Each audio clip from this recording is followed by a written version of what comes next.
Student, आज हम निस्तापन और भर्जन में अंतर देखेंगे जो कि काफ़ी इम्पोर्टेंट होता है। सबसे पहले निस्तापन किसे कहते हैं इसे देखते हैं। तो जब किसी सांद्रित अयस्क को वायु की अनुपस्थिति में मतलब उसमें वायु ना हो, जब किसी सांद्रित अयस्क को वायु की अनुपस्थिति में इसकी गलनांक बिंदु से कम ताप पर गर्म किया जाता है तो इस प्रतिक्रिया को निस्तापन कहते हैं। गलनांक बिंदु से कम ताप पे मतलब कोई सांद्रित अयस्क है, उसका गलनांक कितना है 10 है, तो उससे कम ताप पे आपको गर्म करना है, या ना कि 10 है तो आपको 15-20 पे गर्म करना है। तो इसका परिभाषा क्या हो जाएगा कि जब किसी सांद्रित अयस्क को वायु की अनुपस्थिति में इसके गलनांक बिंदु से कम ताप पर गर्म किया जाता है तो इस प्रतिक्रिया को निस्तापन कहते हैं।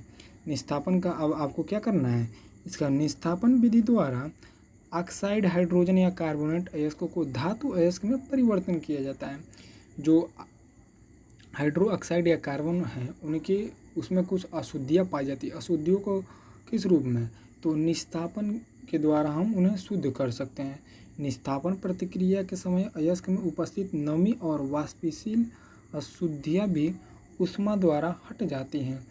जो उसमें नमी रहती है, जब हम किसी ताप पे किसी नमी वाली चीज़ को रखते हैं तो उसमें वाष्पन क्रिया होता है। वाष्पन क्रिया में क्या होता है, कोई भी जल वाले चीज़ या तेलीय वाले चीज़ वो क्या होते हैं, वाष्पीकृत हो जाते हैं, तो अशुद्ध भी दूर हो जाते हैं।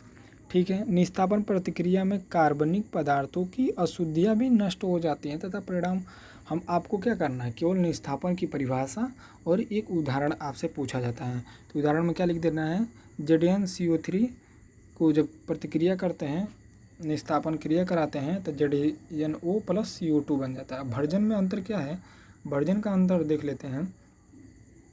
भर्जन में क्या होता है, वह प्रक्रिया जिसमें वायु की अधिकता से सल्फाइड के अयस्कों को, इसमें क्या होता है वायु की अधिकता मतलब वायु उस समय उपस्थित होना चाहिए, और इसमें क्या था निस्तापन वाले में वायु की अनुपस्थिति आप सोचेंगे वायु की अनुपस्थिति कहाँ पे होगा, तो वायु की अनुपस्थिति में यानी कि भट्ठी में उसको किया जाता है, और इसको खुले में भी कर सकते हैं क्योंकि वहाँ पे वायु की उपस्थिति होती है।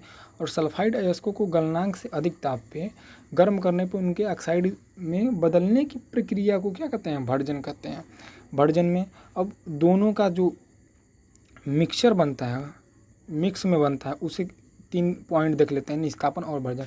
जब आपसे पूछेगा इस तरीके से, तो इस तरीके से पूछेगा तो आपसे 4 नंबर में क्वेश्चन पूछेंगे, और उस तरीके से पूछेगा निस्तापन और भर्जन में अंतर, सिर्फ देगा कि निस्तापन और भर्जन में अंतर बताइए, तो 1-1 नंबर के यानी 2 नंबर मिल जाते हैं। अगर इस तरीके से पूछेगा कि निस्तापन और भर्जन में कोई 3 अंतर बताइए, तब आपको 4 नंबर मिलते हैं। तो निस्तापन वह प्रक्रिया है जिसमें अयस्कों को वायु की अनुपस्थिति में या सीमित वायु की उपस्थिति में गर्म किया जाता है, इसे गलनांक से कम ताप पे गर्म किया जाता है। भर्जन की प्रक्रिया वही इसके विपरीत। भर्जन विधि में अयस्कों को वायु की अधिकता में गलनांक से अधिक ताप पे गर्म किया जाता है। इसमें अयस्क से नमी बाहर निकल जाती है, इसमें अयस्क से नमी बाहर नहीं निकलता है। इस विधि में अयस्क वो ऑक्सीकृत हो जाती हैं। और तीसरा पॉइंट क्या दिया है, इसमें मुख्य रूप से कार्बोनेट, जलयोजित ऑक्साइड और हाइड्रो ऑक्साइड को उनके अयस्कों में परिवर्तन कर दिया जाता है इस विधि द्वारा।